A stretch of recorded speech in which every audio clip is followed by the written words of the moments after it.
हकीकी आज़ादी मार्च कहां से गुजरेगा, रूट प्लान क्या है, इस पर देखते हैं ये रिपोर्ट। मेरे बाईं एतराफ में वफाकी दारुल-हुकूमत है, जबकि मेरी दाईं तरफ जो है वो रावलपिंडी का इलाका है। यहाँ पर ज़िले इंतज़ामिया की जानिब से बड़ी तादाद में कंटेनर रखे गए हैं और मेरे बाएं एतराफ की जो शराह है वो मेन एक्सप्रेस वे है जो वफाकी दारुल-हुकूमत में जाती है। जो माल के शुरा हैं वो आगे जो है स्वां पुल से होते हुए कचहरी चौक पहुँचेंगे और बाद अज़ां जो है वो मरीड चौक से होते हुए मरी रोड का रास्ता इख्तियार करेंगे। हम आगे चलते हैं और अपने नाज़रीन को आगे का प्लान भी जो है वो बताते हैं। टी चौक से लेकर हम यहाँ कचहरी चौक तक आए हैं। यहाँ रास्ते में कहीं पर भी कोई भी जो है वो रुकावट नहीं देखी। रावलपिंडी का ऐन वस्त है और इस वक्त हम कमेटी चौक के मुकाम पर मौजूद हैं। हकीकी आज़ादी मार्च के शुरा कमेटी चौक से होते हुए वारिस खान और बाद अज़ां चांदनी चौक से होते हुए यहाँ पर शमशाबाद के मुकाम पर पहुँचेंगे,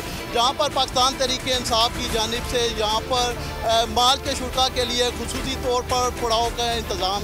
रात शमशाबाद पड़ाव करने के बाद ताज़ा दम होने के बाद जो है मार्च के शुरा वफाकी दारुल-हुकूमत की जानिब पेशकदमी करेंगे और सबसे पहला जो मुकाम आएगा वो फैज़ाबाद का मुकाम है। यहाँ पर देखना ये होगा कि जब जुलूस के शुरा वफाकी दारुल-हुकूमत में दाखिल होंगे तो क्या आला अदलिया के अहकामात की रोशनी में उन्हें पुरअमन तौर पर वफाकी दारुल-हुकूमत में दाखिल होने की इजाज़त दी जाएगी या यहाँ पर उनको रोकने की कोशिश।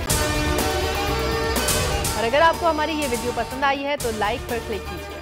पीटीआई का हकीकी आज़ादी मार्च सिर्फ बोल दिखा रहा है। 24 घंटे हकीकी आज़ादी मार्च सबसे ज्यादा रील्स और सबसे ज्यादा रेटिंग्स के साथ बोल रहा नंबर 1।